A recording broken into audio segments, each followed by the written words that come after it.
누가복음의 말씀입니다.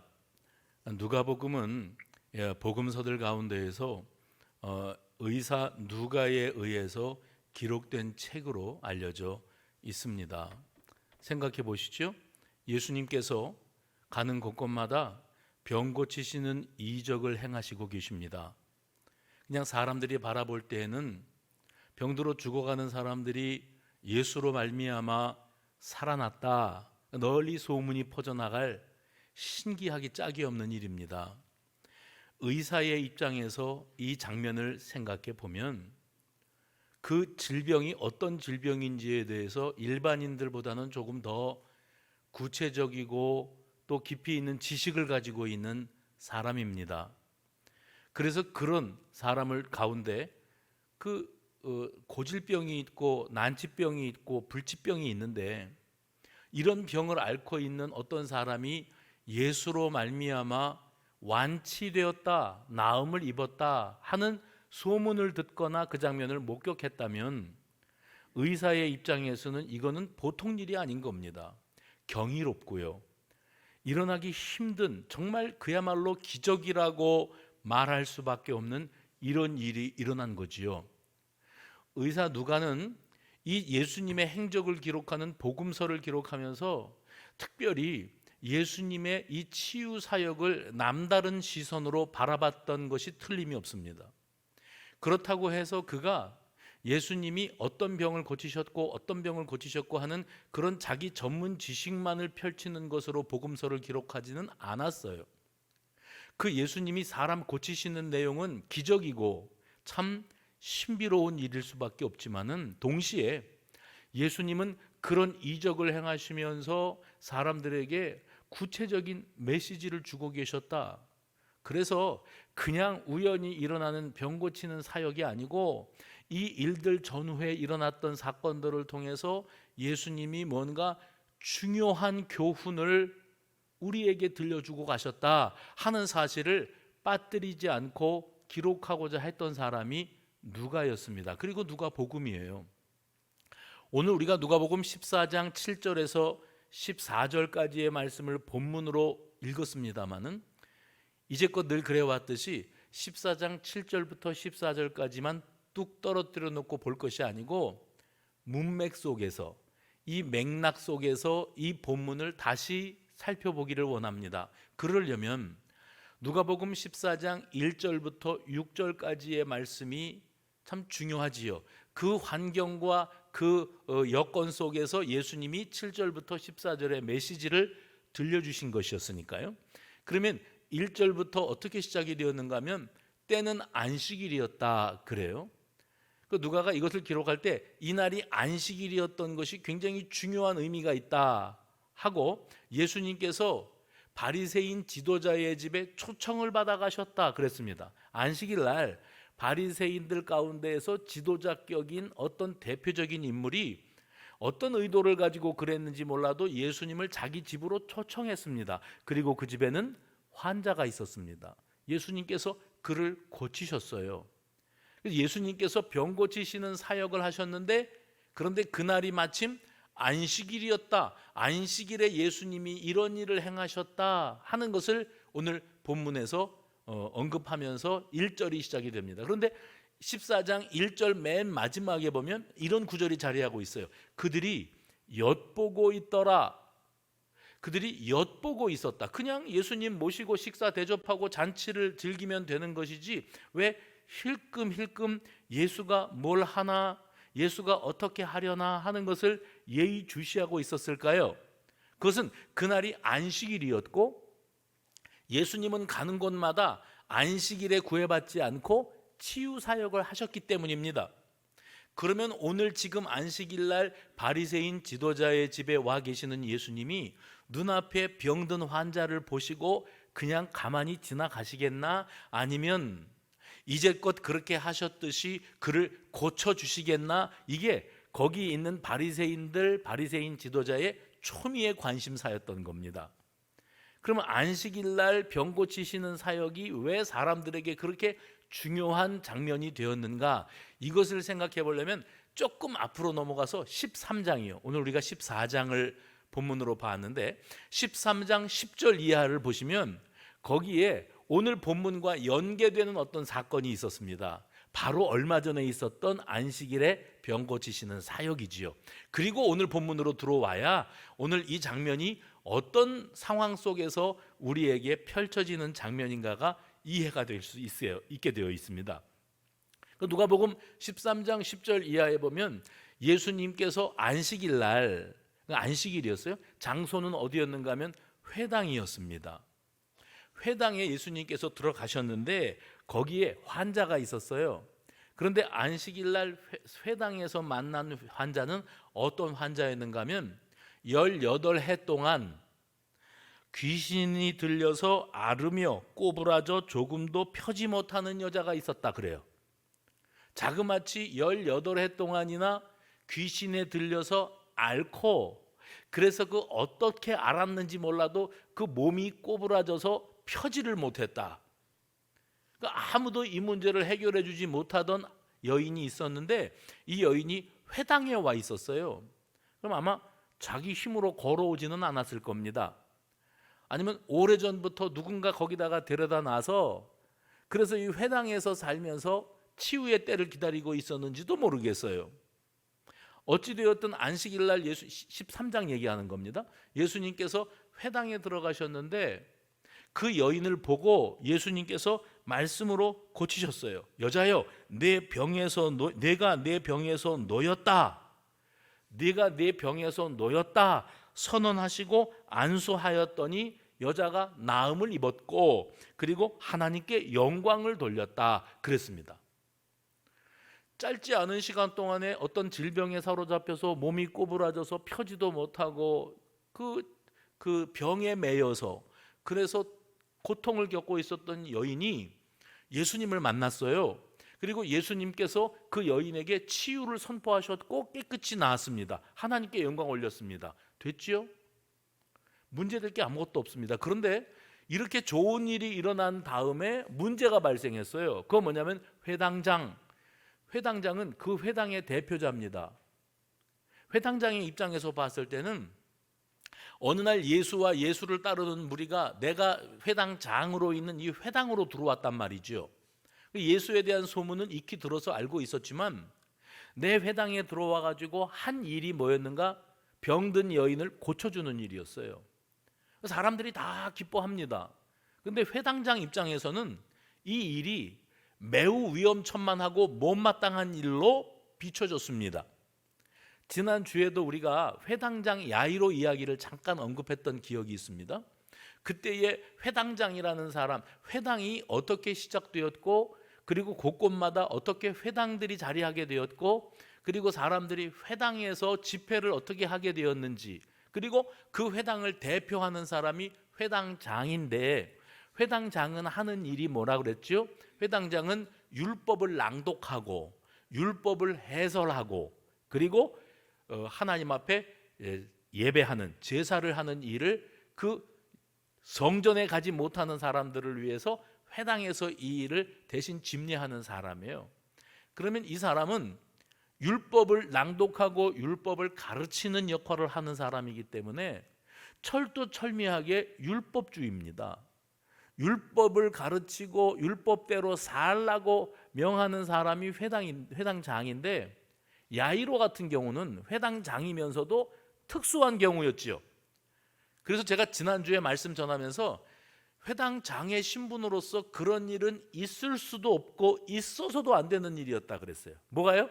내 딸이 병들어 죽어가고 있는데 이 아이를 살려야겠는데 내가 회당장에 채통이 있고 사회적인 지위와 신분이 있지 어떻게 예수 앞에 가서 엎드려 내 딸 좀 살려주십시오 할 수 있겠는가? 이런 복잡다단한 고려가 전혀 없었습니다. 그저 내가 회당장이든 제사장이든 상관없어요. 내 딸만 살아날 수 있다면 예수 앞에 무릎을 꿇고 그 앞에 사정하는 것은 일도 아니에요. 그게 아비의 마음이지요. 그래서 야이로는 회당장의 신분에 어울리지 않는 행위를 한 겁니다. 그게 있을 수 없는 일을 한 거예요. 그런데 오늘 여기 일반적인 회당장이 하는 걸 보십시오. 자기 회당에 예수님이 들어와서 병 고치는 일을 행하셨다. 그런데 이 일을 모든 사람들이 기뻐하고 축하해야 될 일인데 회당장이 이 일이 잘한 일인지 잘못한 일인지에 대한 판가름을 딱 내립니다. 율법적인 잣대와 기준을 가지고. 그래서 그가 한 말이 무엇이었는가 하면 13장 14절 바로 앞에 있어요.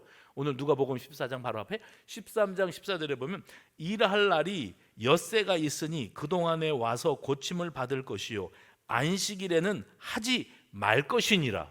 이 사람이 지금 화가 단단히 나 있습니다. 하필이면 내 회당에 들어와서 안식일 날 사람을 고치는 일을 했느냐는 거예요.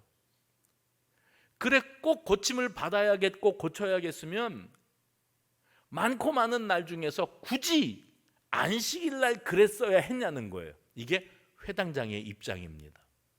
이게 율법주의였어요.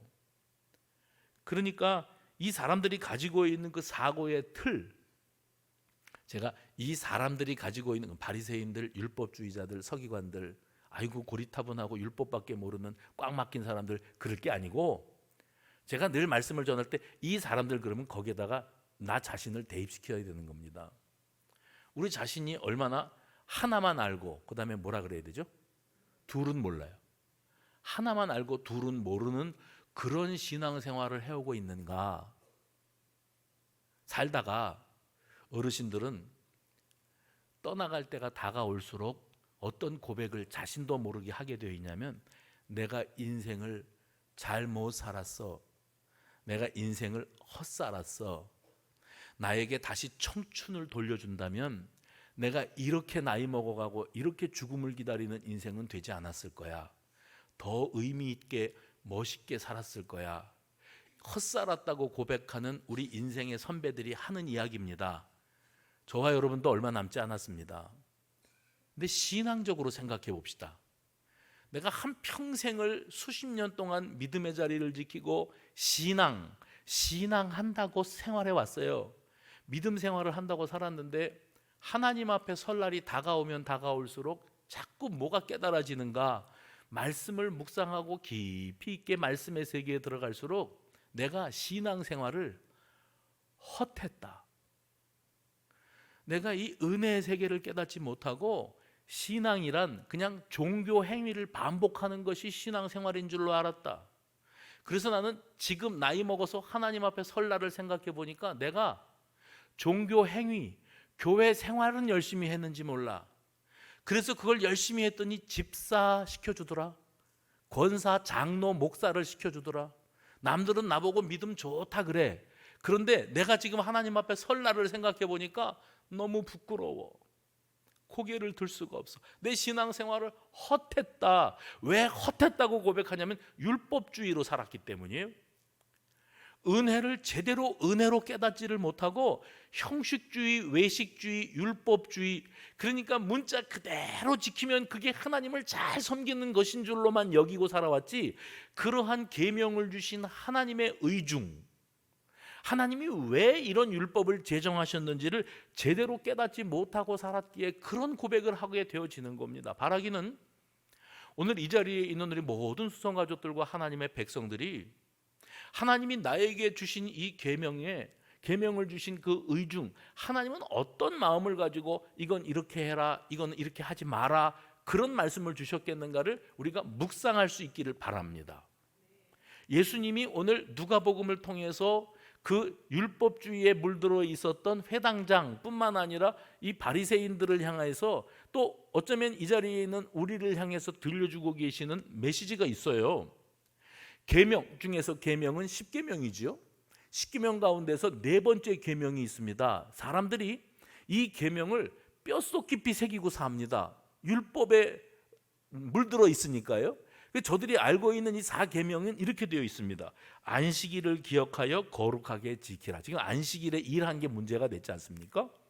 안식일을 기억하여 거룩하게 지키라. 엿새 동안은 힘써 내 모든 일을 행할 것이나 일곱째 날은 내 하나님 여호와의 안식일인즉 너나 내 아들이나 내 딸이나 내 남종이나 내 여종이나 내 가축이나 내 문 안에 머무는 객이라도, 그리고 마지막에 뭐라 그랬어요? 아무 일도 하지 마라. 그러니까 사람들이 안식일을 거룩하게 지켜라. 그러면서 안식일을 거룩하게 지키는 방법은 맨 마지막 그 한 구절 붙잡았어요. 아무 일도 안 하면 되는 거다. 그러니까 안식일에는 아무것도 하지 마라. 그러니까 율법주의자들이 또 회당장이 그렇게 가르쳐 온 겁니다. 근데 그렇게 기껏 가르쳐 놨는데 예수님이 내 회당에 들어와서 안식일인데 오늘 많고 많은 날 중에 내일 해도 되고 모레 해도 되고 6일이나 기회가 있는데 18해 동안이나 기다려왔던 알턴 여인이 오늘 안 거둬주면 내일 죽냐? 꼭 굳이 오늘 안식일 날 했어야 했냐? 하고 반문하는 거예요. 그러니까 사람들 앞에 예수님께서 치유하시는 사역을 마무리 짓기가 무섭게 딱 판가름을 내립니다. 일할 날이 엿새가 있으니 그동안에 와서 고침을 받을 것이요 안식일에는 하지 말 것이니라. 무슨 말입니까? 예수가 하지 말아야 될 일을 했다. 왜요? 오늘 안식일이기 때문이야. 이렇게 말을 했습니다. 그때 이 회당장이 하는 그 이야기를 듣고 예수님께서 하신 말씀이 있어요. 이게 누가복음 13장 15절 16절입니다. 외식하는 자들아 너희가 각각 안식일에는 자기의 소나 나귀를 외양간에서 풀어내어 이끌고 가서 물을 먹이지 아니하느냐? 머릿속에 생각을 해보세요. 안식일인데 너희들은 안식일을 지킨다고 하면서도 안식일에 내 소나 내 나귀를 외양간에서 풀어내어 일했습니다. 끌고 가서 일했습니다. 물을 먹이지 아니하느냐? 그러면 18해 동안 사탄에게 매임받은 이 아브라함의 딸을 안식일에 매임해서 푸는 것이 합당하지 아니하냐? 이렇게 말씀하셨어요. 그러니까 회당장이 막 화가 나가지고 왜 안식일 날 일을 해가지고 복잡하게 만드느냐고, 이건 내 회당이라고 이러고 있는데 그 소리를 들을 때 거기에 있었던 다른 사람들, 주로 이 율법을 중시하고 하는 바리새인들이나 또 서기관들이나 율법 학자들이겠죠. 그들이 회당장의 소리를 들을 때 맞네, 허구 많은 날들 가운데 하필이면 안식일 날 고쳤어. 좋은 일은 좋은 일인데 안식일 날은 하지 말았어야지 이랬었다 그랬습니다. 그러다가 예수님이 하시는 말씀, 야 너희도 생각을 해봐라.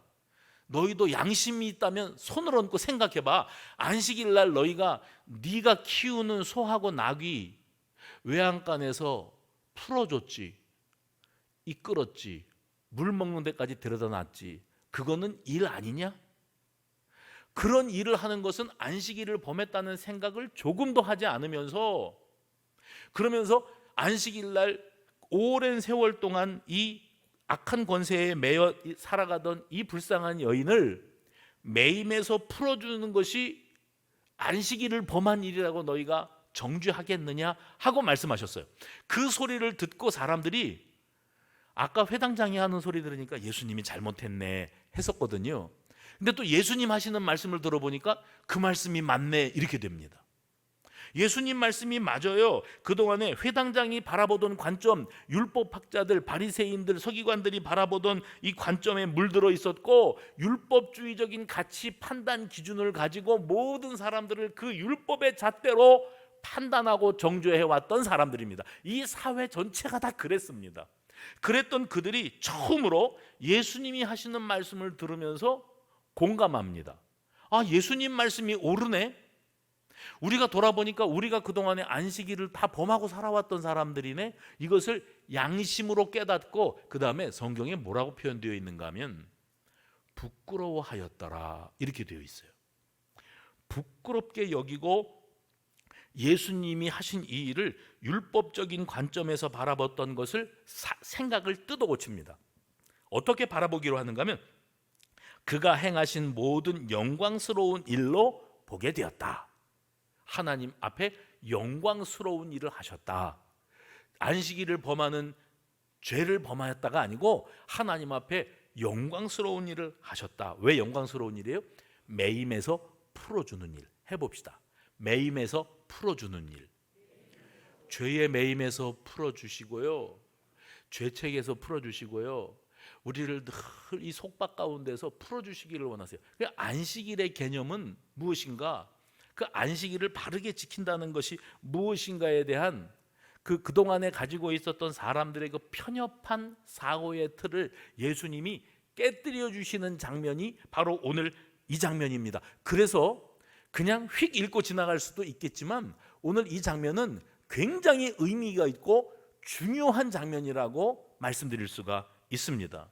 그들은 그동안에 율법 준수, 이것을 문자적으로만 준수해 왔어요. 그러면서 우리는 이렇게 정통 신앙을 지켜나가고 율법 중심의 신앙을 가지고 살아왔다. 이게 자부심 중에 자부심이었어요. 그런데 주로 이런 자부심을 가지고 있는 사람들이 맹점이 뭐냐면 남들을 자기 기준으로 평가합니다. 정죄하지요. 나는 하는데 너는 왜 안 해? 너는 왜 못해? 하면서 사람들을 이렇게 깔아뭉갭니다. 이게 거만함이에요. 그 바리새인들이 그러고 살았어요. 율법주의자들이 다 그러고 살았습니다. 그들은 율법을 지키는 것에 치중하면서 율법 정신을 놓쳤어요.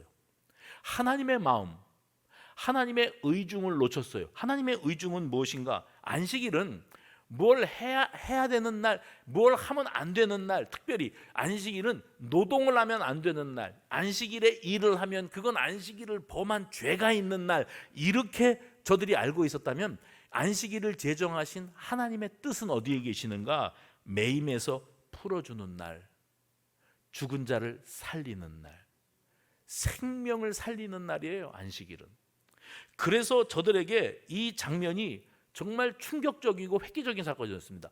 내가 그동안 알고 있었던 것이 아까 언급하신 것처럼 하나만 알고 둘을 모르는 일이었구나.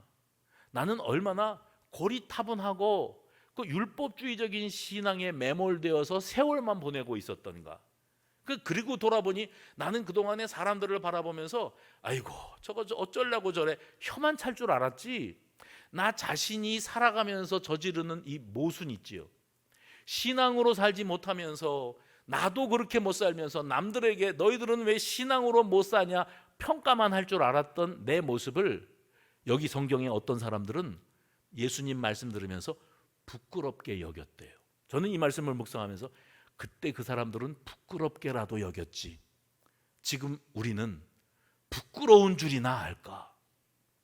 부끄러운 줄도 몰라요.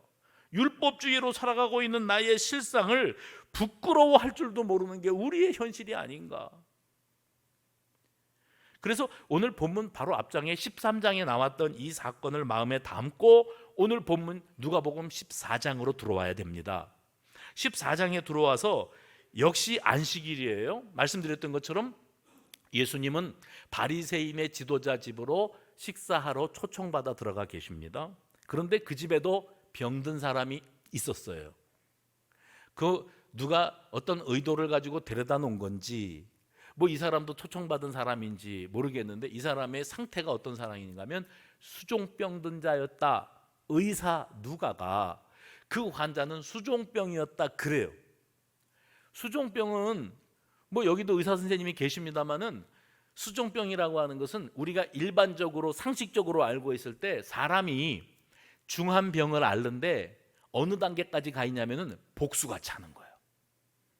복수가 차오르고 있다 그러면 사람들이 쉽지 않다. 의사들도요. 어느 단계를 넘어가면 의사가 뭘 해줄 수 있는 게 없는 단계까지 가는 것이 복수가 차는 단계입니다. 그 수종병 든 환자, 그래서 아까 뭐 18해 동안 뭐 귀신에 사로잡혀 몸이 구부러져서 이 상황하고는 또 다른 상황입니다. 매우 위중한 이 상황, 이 환자를 눈앞에 두고 있는데 사람들이 엿보고 있었다 그랬죠. 예수님이 그동안에 하신 이 행적을 보면 이런 환자가 눈앞에 있으면 고쳐주셔야 돼요. 틀림없이 고쳐주실 거예요. 오늘이 특별히 안식일인데 안식일날 수종병 환자를 예수님 눈앞에다가 데려다 놓고 엿보고 있었다. 고치기만 고쳐봐라. 이걸로 건다 우리가. 안식일을 범하는 죄가 있는 거야. 그러고 예수님을 바라보고 있는데 예수님이 그들에게 물어요. 안식일에 병 고쳐주는 것이 옳으냐 그르냐? 내가 안식일에 병 고쳐줘야 되겠냐? 안식일이니까 병을 안 고쳐줘야 되겠냐? 하고 물어요. 그때 그들이 다 침묵하고 있습니다. 아니 오늘 안식일입니다. 그러니까 예수님 이 사람 고치시면 안 됩니다. 내일 하시죠. 내일. 이렇게 얘기하는 사람이 한 사람도 없었다고요. 그래서 모두가 침묵할 때 예수님께서 그들이 보는 앞에서 수종병 든 자를 고쳐서 보내시고 이런 말씀을 하십니다. 5절, 오늘 본문 바로 앞이에요. 5절, 너희 중에 누가, 여러분이 읽어보세요. 시작.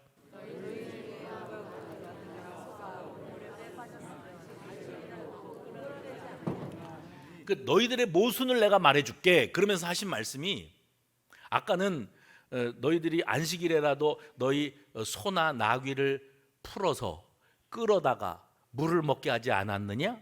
찔리죠. 예수님이 전곡을 찌르신 거예요. 너희들도 안식일을 범하고 살았네. 그러면 그동안에 일한 거네. 오늘 지금 여기에서는 너희 중에 누가 아들이나 소가 우물에 빠졌으면, 아들이나 소가 우물에 빠졌으면, 오늘 오후에 오시는 목사님은 노 회장님이 오시는데, 그 목사님 오늘 간증을 하실라는지 안 하실는지 모르는데 그분 간증에 그게 있어요. 어린 시절에 매운 게 손에 묻어서, 그래서 얼른 가서 씻고 와라 엄마가 그래서 우물에 가서 씻으려고 5살 땐가 6살 땐가 물을 두레박을 끌어올리려고 이렇게 들여다보다가 거꾸로 빠지셨대요.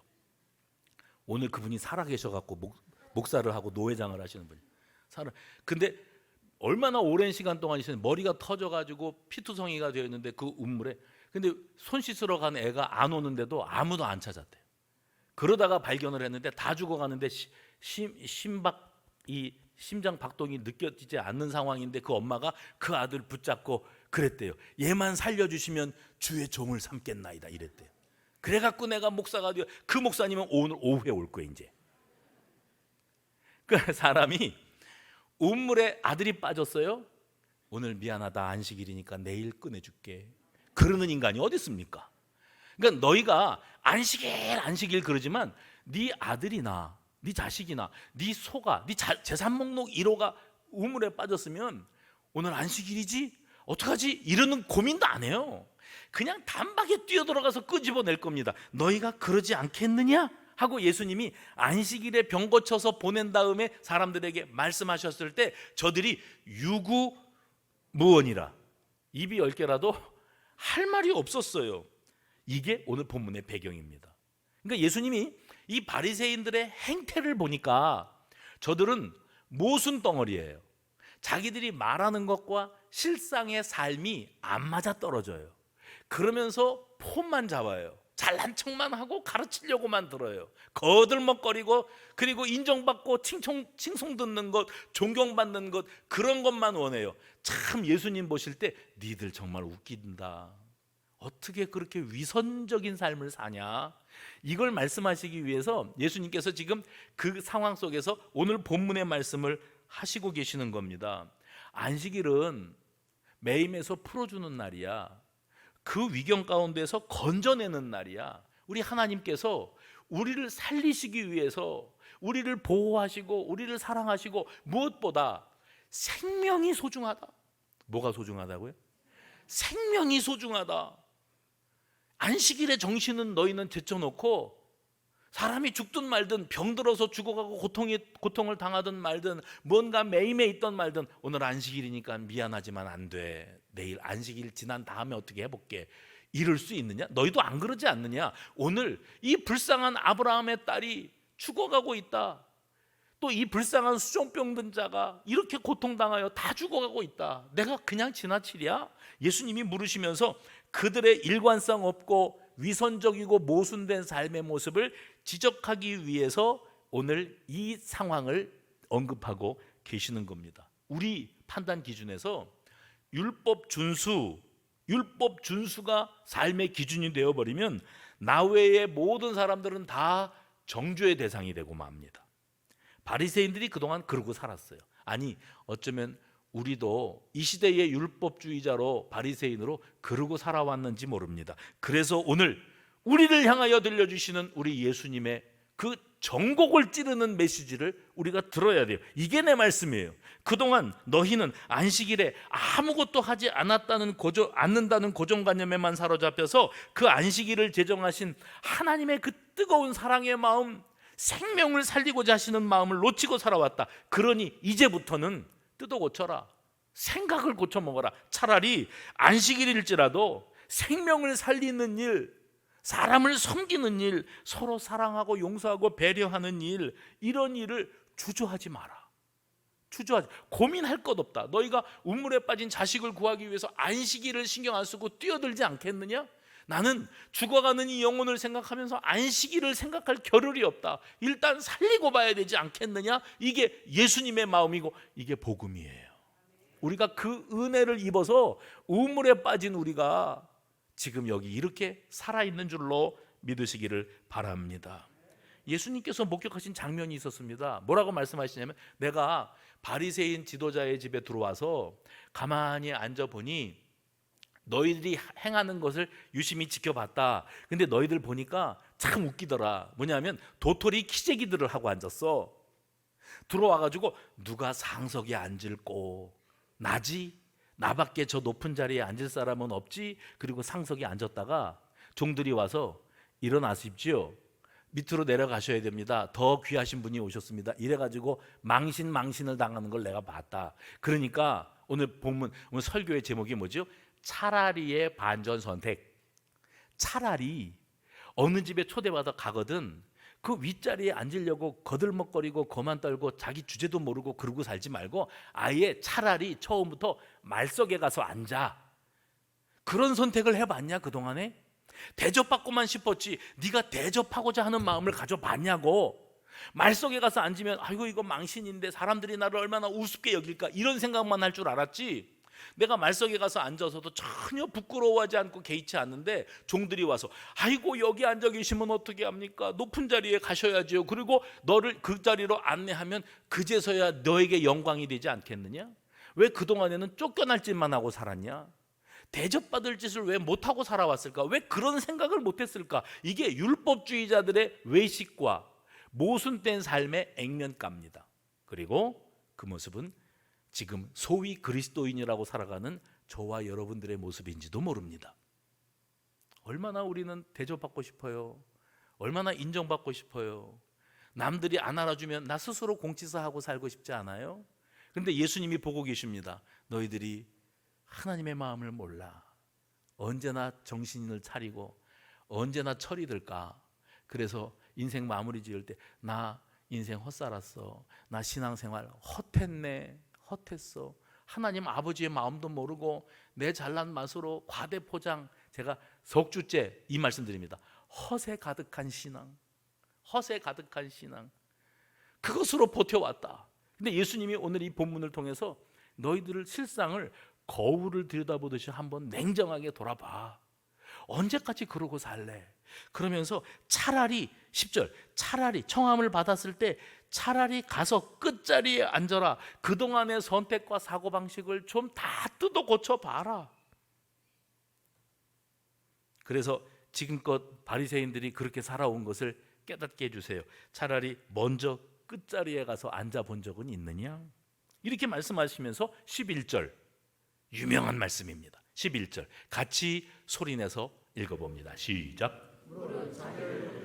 낮아지고 자기를 낮추는 자는 높아지리라. 이 말씀을 못 들어본 사람이 없고 모르는 이가 없습니다. 그러나 이 말씀대로 사는 이도 사실 눈 씻고 찾아봐도 찾기가 어려운 것이 한국 교회의 현실입니다. 그래서 반전의 선택, 일반 상식을 뒤집는 말씀이 오늘 여기 본문에 나와요. 차라리 그러시면서 7절에서 14절, 11절까지는 청함을 받은 자에게 차라리 말석으로 가서 앉아라. 그 다음에 12절 이하에는 뭐가 나오냐면 청한 자에게 말하는, 그 청한 자는 지금 이 집이 바리새인 지도자의 집이니까 바리새인 지도자에게 대놓고 하시는 말씀이지요. 그에게 뭐라고 말씀하시죠? 네가 어떤 식사자리, 어떤 잔치자리를 준비하고 사람을 초청할 때 그 초청 대상이 주로 누구더냐? 네 친척이나 또 형제나 이웃이나 친구나 또 너와 같은 레벨에 있는 사람들. 그러니까 부자가 누구를 초청하면 주로 부자들을 초청하고요. 배운 자가 누구를 초청하면 주로 배운 자들을 초청을 해요. 왜요? 끼리끼리 노니까. 그런데 오늘 예수님께서 네가 누구를 초청할 때 주로 초청되었던 그 대상이 누구냐? 너랑 수준이 맞고 가치 기준이 맞고 말이 통하고 그리고 무엇보다 훗날 너를 초청할 수 있는 가능성이 있는 사람, 초청할 가능성이 있는 사람, 그만한 능력을 갖춘 사람을 초청하지 않더냐? 전곡을 찌르시죠. 그러면서 13절 말씀 보세요. 13절 뭐라고 그러셨어요? 잔치를 베풀거든 차라리, 여기 한 번 더 나옵니다. 차라리 가난한 자들과 몸 불편한 자들과 저는 자들과 맹인들을 청하라. 그리하면 그들이 내게 갚을 것이 없으므로 내게 복이 되리니. 갚을 것이 없기 때문에 복이 된대요. 이건 무슨 말씀이지요? 내게 도무지 갚을 능력이 안 되는 사람에게 내가 베풀었어요. 은혜를 베푼 겁니다.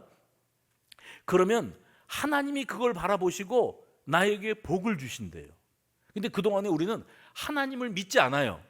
나에게 복이 돌아오는 것은 어떻게 돌아오기를 바라냐면, 내가 나하고 수준이 맞아서 초청 대상자들이 어느 정도 내게 갚을 능력이 있는 사람을 불러야 훗날 그도 나를 초청하면 기브 앤 테이크죠. 이 집에도 가서 먹고 즐기고 이 집에도 가서 먹고, 그리고 나도 한 번 또 대접하고. 우리는 그동안 그러고만 살아왔어요. 예수님께서 그게 너희들의 모순이다. 사랑의 실천을 하고 살아왔다고? 사랑이 뭐냐? 사랑은요, 거래가 아닙니다. 그동안에 거래를 했다는 거예요. 줄 수 있는 사람, 내가 대접받았으니까 대접하고, 내가 대접하면 누군가 대접을 해줄 수 있는 사람에게만 대접을 하고, 이러고 살아왔다면 사랑을 하는 게 아니래요. 많이 부족하대요. 아마 앞으로 나 신앙생활 헛했네 이 소리 할 가능성이 아주 짙대요. 예수님이 말씀하고 계십니다. 자기 만족, 자기 과시욕으로 교제의 중심을 두고 살아왔으면 그 속에는 순수한 사랑은 없다. 순수한 사랑은 없어. 주님이 우리에게 보여주신 그 대속의 십자가, 그 조건 없는 베푸심, 그 아가페 사랑을 너희들이 억만분의 1이라도 실천하며 살아왔느냐? 말로 율법주의로는 번지르르 했지, 삶 가운데서 너희들에게 실천이 된 게 아무것도 안 보이는구나. 너희가 정말 은혜를 베풀었다면 네가 은혜를 베푼 것을 상대방은 은혜를 입었겠지요. 그 은혜를 베풀고 은혜를 입었을 때 그 은혜 입은 사람의 입장이 어떤 입장이냐면, 갚을 길이 없어요. 도무지 나는 받기는 받았는데 미안하고 고맙고, 그리고 왜 이러지? 왜 나한테 이렇게 쏟아 부어주고 잘해주지? 하는 의구심은 생겨도 그래도 고맙기는 하지만 뭘 어떻게 해줄 게 있어야죠. 나는 받을 뿐. 그게 사랑이에요. 하나님은 우리에게 이 사랑을 주셨어요. 믿으십니까? 하나님이 우리를 바라보시고 내가 이렇게 십자가 대속의 죽음을 죽어주면 지들도 양심이 있어서 천부여 의지 없어서 회개하고 새 사람이 되어서 흠도 티도 없는 거룩한 나의 백성이 되어 천국을 준비하리라. 그런 기대를 요즘 표현으로 1도 안 하셨어요. 하나님은 우리를 아십니다. 듣기 거북하신 표현을 제가 자주 씁니다마는 우리가 얼마나 저질인지를 아세요. 멋지게 옷 차려입고 배운 척하고 거들먹거리고 신앙 깊은 척하고 연륜을 내세우고 헛기침을 하고 살아가는데, 하나님이 나는 안다 네가 얼마나 저질인지, 네가 어디까지 악질인지를 내가 알아. 근데 너에게서 아무 기대가 없어. 네가 나에게 해줄 수 있는 게 아무것도 없다는 걸 알아. 그래도 나는 너를 위해 십자가에 내 생명을 내어놓는다. 일방적인 사랑이에요. 일방적인 사랑. 갚을 길 없는 사랑과 은혜를 우리가 받았는 줄로 믿으시면 아멘 하시기 바랍니다. 그래서 하나님이신 그분이 대접받기보다 차라리 인간의 몸을 입으시기로 하셨고, 죄 없으신 그분이, 십자가에 달릴 이유가 하나도 없으신 그분이 차라리 내가 너희들의 죄를 대신하고 짊어지고 십자가에 달리겠다고 이 차라리의 선택을 그분이 해주셨기 때문에 오늘 저와 여러분이 이 자리에 있는 줄로 믿으시기를 바랍니다. 고린도전서 13장, 사랑은 자기의 유익을 구하지 아니하며, 그리고 이렇게 이어져요. 모든 것을 참으며, 모든 것을 믿으며, 모든 것을 바라며, 그리고요 모든 것을 견디느니라. 우리를 참아주신 거예요. 진짜 사랑을 하시기 때문에 우리의 수준을 아시면서, 우리 인격의 바닥을 아시면서, 우리가 어떤 배신을 할 건지를 아시면서 우리가 얼마나 정욕적으로 사는가를 아시면서도 그분은 우리를 위하여 기꺼이 사랑을 쏟아주셨어요. 만약에 저와 여러분이 가족관계, 부부관계, 형제관계, 이웃관계, 친구관계에서 서운한 마음이 있다면 저럴 수가 있나, 실망인데 하는 생각을 갖고 손해본 느낌, 때로는 억울한 느낌까지 든다면 기억하십시오. 여러분은 그를 사랑했던 게 아닙니다. 기브 앤 테이크를 원했던 겁니다. 내가 이만큼 해주니 당연히 너도 이렇게 해야 되는 거 아니야? 근데 거기에 미치지 못하니까 실망하는 거죠. 배신감 느끼는 거죠. 손해본 느낌 드는 겁니다. 그건 거래를 한 거였지 사랑을 한 게 아니었어요. 우리는 하나님께서 우리에게 베풀어 주신 한량없는 은혜, 여러분, 한량없는 은혜를 경험한 사람은 높은 자리에 목숨 걸지 않습니다. 그럴 가치를 느끼지 못합니다.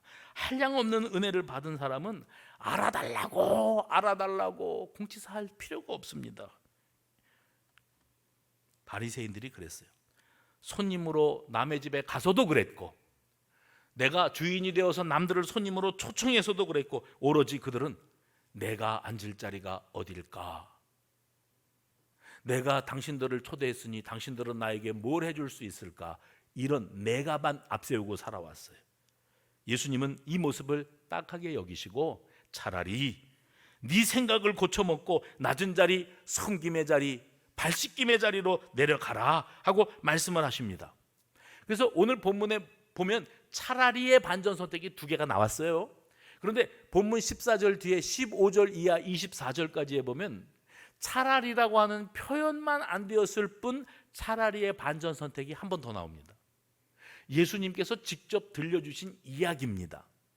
예수님이 이야기를 잘 전해주셨는데 그 이야기의 내용이 뭐냐면, 얘들아 들어봐라. 어떤 사람이 자기 집에 좋은 일이 있어서 잔치를 베풀었어. 잔치를 베풀려고 종들을 보내서 사람들을 초청했어. 근데 여러분 말씀드린 것처럼 이 사람이 초청한 초청 대상자들이 어떤 사람들이었는가 하면 좀 가진 사람들이었어요.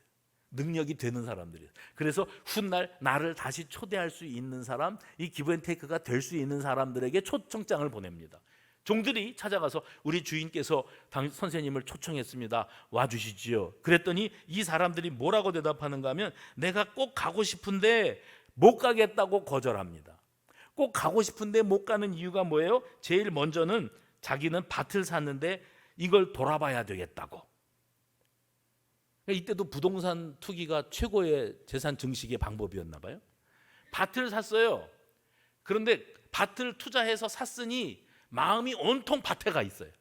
지금 이게 다 내 땅이네 그러고 있는데 누가 잔치집에 좀 와서 같이 잔치 식사 좀 합시다. 그런데 그 소리가 귀에 안 들어와요. 어떤 사람은 내가 소 5결이를 샀는데 이것을 시험하러 가야겠으니 이해해달라 그래요. 얼른 여러분 이 장면이 이해가 안 되시죠? 소 5결이가 뭐냐면 결이는 소 2마리가 끄는 쟁기입니다. 소 2마리가 쟁기를 끌면 요거 한 세트가 한 결이에요. 5결이를 샀다 그러면 소 10마리를 산 겁니다. 요즘으로 표현하면 밭 가는 트랙터를 삐까번쩍한 거로 5대를 뽑은 겁니다. 농사 짓는 사람이. 그러니까 트랙터를 그렇게 사고 싶었는데 샀는데 5대 트랙터를 놓고 이거를 지금 테스트해 봐야 되지 않겠어요? 이게 밭이 잘 갈리나 안 갈리나 해봐야 되지 않겠어요? 잔치집에 좀 오십시오. 내가 지금 잔치집에 가서 남의 집에 가서 먹게 생겼냐고 이 트랙터를 시험 가동을 해봐야지. 그 다음에 어떤 사람한테 가서 초청을 했더니 나는 방금 장가 들었대. 그래서 장가 들으면 좋은 건가 봐요. 그 오죽하면은 얼마나 그 신혼이 꿀 마시면은 허니문 그럴까요? 이 달콤한 시간에 내가 내 색시를 돌아보고 사랑하고 그냥 너무너무 행복한데, 그런데 지금 내가 우리도 결혼 잔치 지금 막 했어. 그 잔치집에 못 가서 뭐 누가 한이 맺혔냐? 나는 내 이 신혼 살림을, 신혼 생활을 즐겨야 돼. 그러니까 잔치집에 오라고 그래도 난 못 가지. 미안해, 못 가게 돼서 이랬어요. 종이 와가지고 주인한테, 이거 예수님이 만들어서 들려주시는 말씀이에요. 그러니까 메시지가 있는 거죠. 그런 일이 있었나? 그게 아니고 예수님이 이제 만들어서 하시는 이야기예요. 그때 종이 주인에게로 돌아와서 주인님 이만저만해서 다들 못 오겠다는데요. 그랬더니 주인이 화가 났어요. 그래서 하는 말이 뭐지요? 주인이 노하여 종들에게 이르되 빨리 시내의 거리와 골목으로 나가서 가난한 자들과 몸 불편한 자들과 맹인들과 저는 자들을 데려오라. 21절 말씀이에요. 그렇게 말씀했어요. 그런데 여러분 갑자기 화가 나가지고 길에 나가서 이런 사람 데리고 와라 그랬는데 21절에 예수님이 들려주신 그 이런 사람 저런 사람들이 아무나가 아닙니다. 13절에 나왔던 그 사람들이에요. 글자 하나 틀리지 않고 똑같아요. 13절 보세요.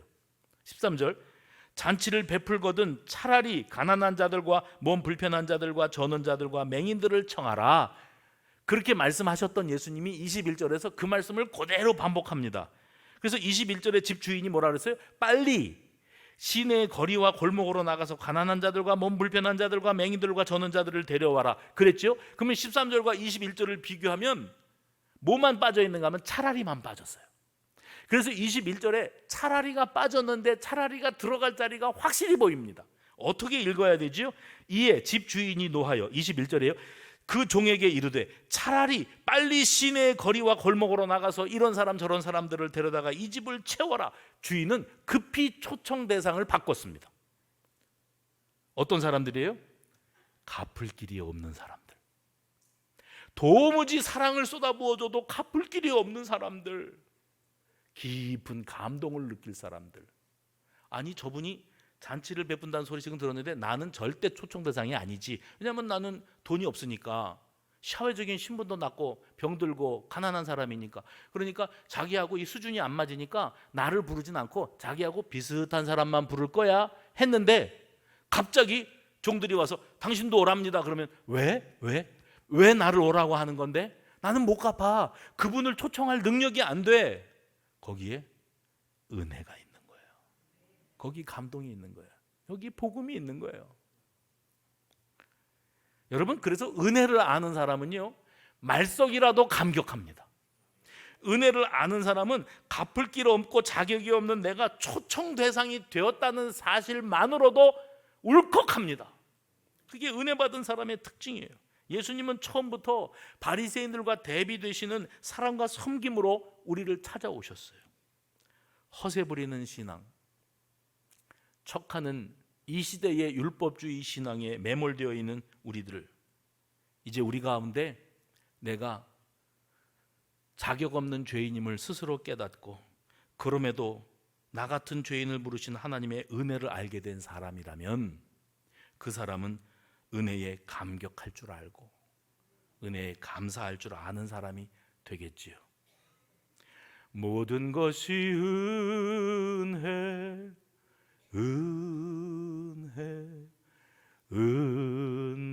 그 다음에 뭐라고 그랬어요? 값없는 은혜. 값 없어요. 무조건이에요.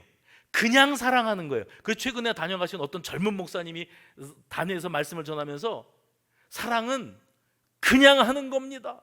그럽디다. 그 말이 제 마음에 확 와닿습니다. 사랑은 그냥 하는 거예요.